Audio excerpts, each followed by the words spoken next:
दरअसल अंकिता, राजीव जो सवाल कहना चाह रहे थे वो गुस्सा थोड़ा था उनका, इसलिए वो अपनी बात ठीक से रख नहीं पाए। वो कह रहे हैं कि अगर 32 रुपए में गुजारा चल जाता तो किसी को 300, 400, 500 रुपए की क्यों मजदूरी देनी पड़ती, किसी को ज्यादा पैसे क्यों देने पड़ते। और वो बड़ी इंटरेस्टिंग एक उन्होंने बात कही कि आज के जो नरेगा जैसी स्कीम या दुनिया भर की, कि सरकार 32 रुपए बंटवा देना, देश में इतने पैसे हैं सरकार के पास, 32 रुपए तो वो बंटवा ही सकती है आज की 121 करोड़ की आबादी को। तो वो कह रहे हैं फिर 32 रुपए बंटवा दे, गरीबी, देश से गरीबी गायब हो जाएगी और सारे गरीब गायब हो जाएंगे। उससे उन्होंने जो कहा मुझे लगता है वो भी सार्थक है। 32 रुपए तो आदमी जहर खा के भी नहीं मर सकता है।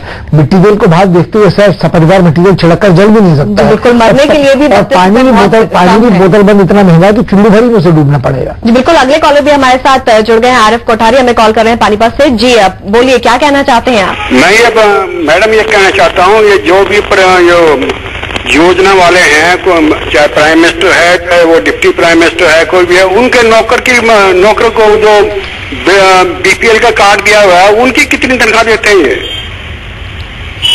बिल्कुल, तो लोगों में बहुत ज्यादा गुस्सा है, आखिर 32 रुपए में कैसे होगा गुजारा। मनोज शर्मा भी हमें कॉल कर रहे हैं रायपुर से।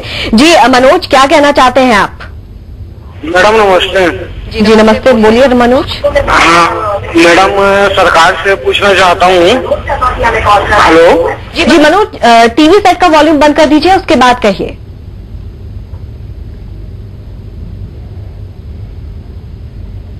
जी बिल्कुल, तो आपने भी देखा बहुत ज्यादा गुस्सा यहाँ पर है। पहले ही महंगाई झेल रहे हैं, ऊपर से सरकार का ये तर्क, योजना आयोग ने जो हलफनामा दायर किया है वाकई में चौंकाने वाला है। 32 रुपए में आप खाना भी नहीं खा सकते हैं ठीक से, आप गुजारा कैसे करेंगे? आप गरीबी रेखा से ऊपर कैसे हो गए? मुझे लगता है सरकार का पूरा मकसद सिर्फ इतना भर है कि ये भी कर देख लो, ये भी कहकर देख लो, जनता इसको भी बर्दाश्त कर लेगी, उसके बाद तो कुछ नहीं बचेगा ना।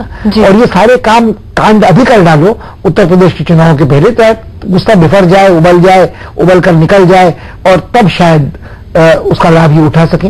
मुझे कुल मिलाकर ये बिल्कुल ही एक निर्मम पाशविक मानसिकता के दर्शन हो रहे हैं। जी, अगले कॉलर भी हमारे साथ जुड़ गए हैं। सत्यजीत हमें कॉल कर रहे हैं इलाहाबाद से। जी सत्यजीत, कहिए, क्या कहना चाहते हैं आप?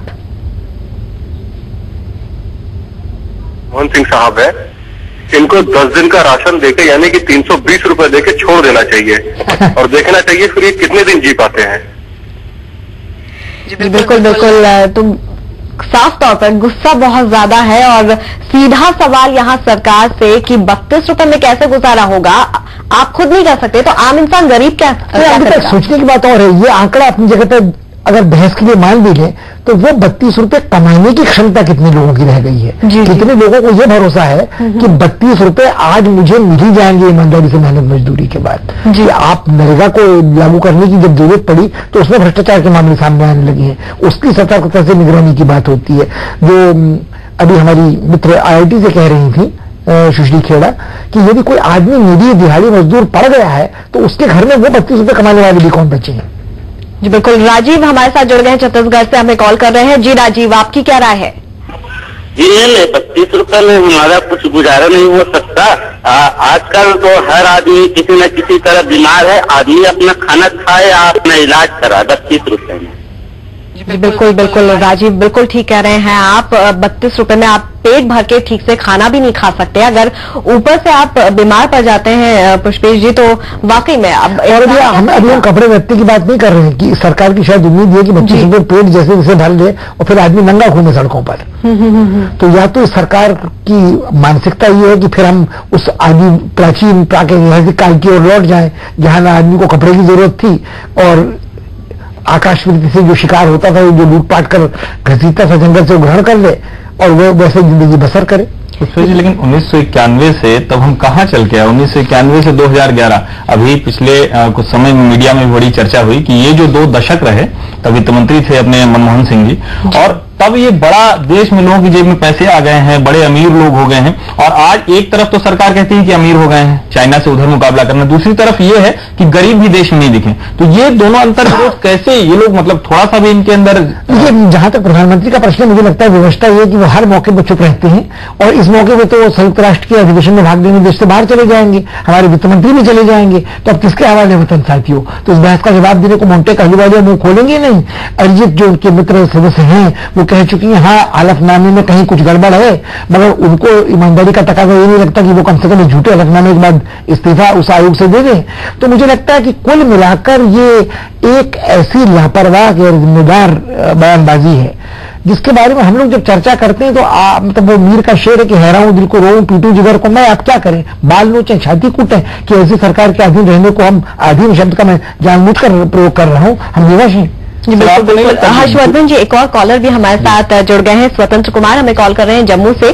जी स्वतंत्र कुमार जी, आप क्या कहना चाहते हैं, आपकी क्या राय है? मेरी राय ये है जो जितने भी नेता हैं जी इनके सबको 32-32 रुपए दे के जो है सड़कों पर छोड़ दो और बोलो गुजारा करो अपना। 32 रुपए में पूरा खाना खाओ और कपड़े पहनो, सब उसमें बताओ, सब फिर पता चलेगा कि हाँ 32 रुपए में क्या होता है। इनको करोड़ रुपए इनके पास है, इनको आम जनता की कोई चिंता नहीं है। इसे बोलते हैं लोकतंत्र पर लोगों का विश्वास उठ गया, लोकतंत्र पर विश्वास उठेगा जब इनको वोटें डालते हैं, बोलते हम ये करेंगे वो करेंगे, जब वोटें डाल के बोलते 32 रुपए गुजारा करो, तो 32 रुपए वाला क्या क्या गुजारा करेगा? इनको जूते मारने की जरूरत है, जूते बचते हैं फिर ठीक रहेंगे। देखिए दरअसल गुस्सा कुछ इस तरफ ही जा रहा है। आपको नहीं लगता सर भ्रष्टाचार, महंगाई या भूख का कोई आंदोलन होने की इस देश में नौबत आ रही है? नहीं, भूख का आंदोलन नहीं होगा। जो मैं आपसे संकेत कर रहा था कि ये असली वास्तविक भूखे आदमी का खून खोलेगा तो वो आंदोलन का रास्ता अहिंसक नहीं होगा, वो खुखार होगा। और जो आज सुनने को मिल रहा है जूते मारो इन लोगों को, वो जूते मार भर के उससे संतोष नहीं होगा। तो जिस अराजकता की कगार की ओर यह सरकार धकेल रही है उसका मंशा ये है कि फिर ये कहे कि अराजकता की कगार पर देश खड़ा है इसलिए आपातकाल की घोषणा जरूरी है, इसलिए तानाशाही जरूरी है। और जैसा पड़ोसों में होता रहा पड़ोसी देशों में कि फिर आप बर्बर फौजी बूटों के तले भूखी नंगी जनता को दबाने की हरचंद कोशिश करेंगे।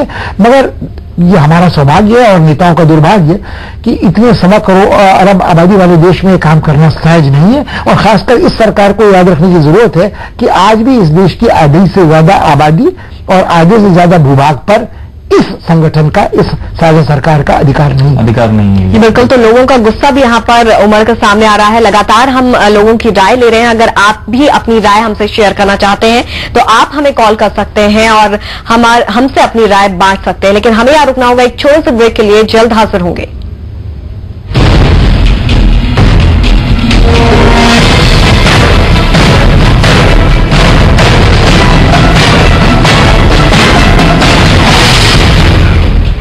Be